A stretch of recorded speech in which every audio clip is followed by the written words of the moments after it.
Oh. So, Parang kami-kami yung batch, parang ganon. Hindi naman siya yung ano lang, simpleng yaya. Parang una ko po yata ano sa kanya, manood ng sine. Okay. Pwede na. Oo, Casual lang, di ba? Pumayag naman agad. hindi. Sa bahay lang namin. Inabot niya lang kasi. Kasi magkasama naman na kami since nung kay Carl. Tapos, parang nakalagay lang daw sa bulsa niya. So, parang makikita ko din naman. So, binigay niya na. Parang last year pa siya, September. Pero yung prep kasi namin ng wedding nito lang, January, ganyan. Galing. Nakapag-decide na lang.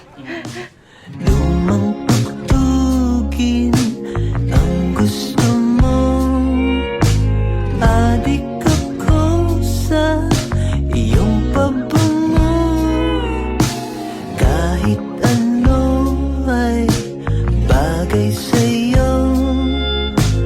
Ang mga ibon ay sumusunod sa iyo.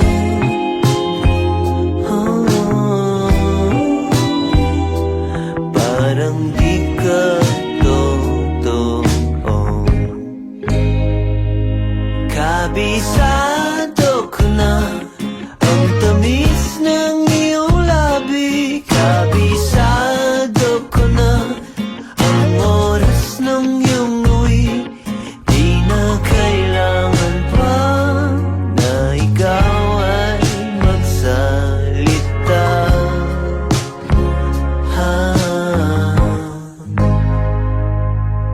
Nang magpaulan ng Panginoon ng kagandahan, nabuhos lahat sa iyo.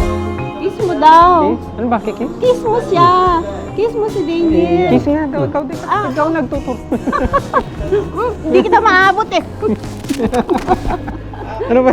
Kabisado ko na ang tamis ng iyong labi. Kabisado ko na ang oras ng iyong uwi. Di na kailangan pa na ikaw ay magsalita. Kiss ba?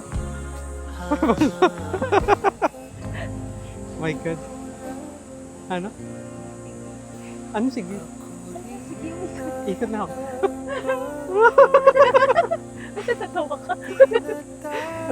Talaga, tapat ko na yun.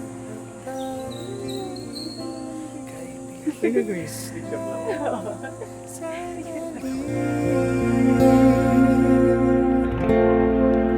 O kay tagal din kita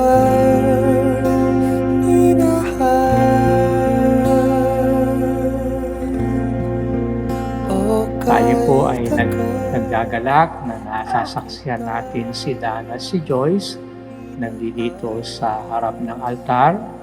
Sila'y mangangako na magmamahalan bilang mag-asawa hanggang sila nabubuhay dito sa mundo. Joyce, do you take Dan here present for your lawful husband according to the rite of our Holy Mother the Church? Yes, I do. Do you give yourself to him as his wife? Yes, I do. Do you accept him as your lawful husband? Yes, I do. Dan, do you take Joyce here present for your lawful wife according to the rite of our Holy Mother the Church? Yes, I do. Do you give yourself to her as her husband? Yes, I do. Do you accept her as your lawful wife? Yes, I do.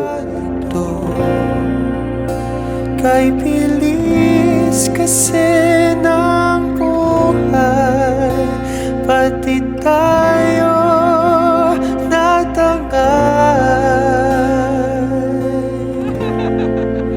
O kay tagal din kita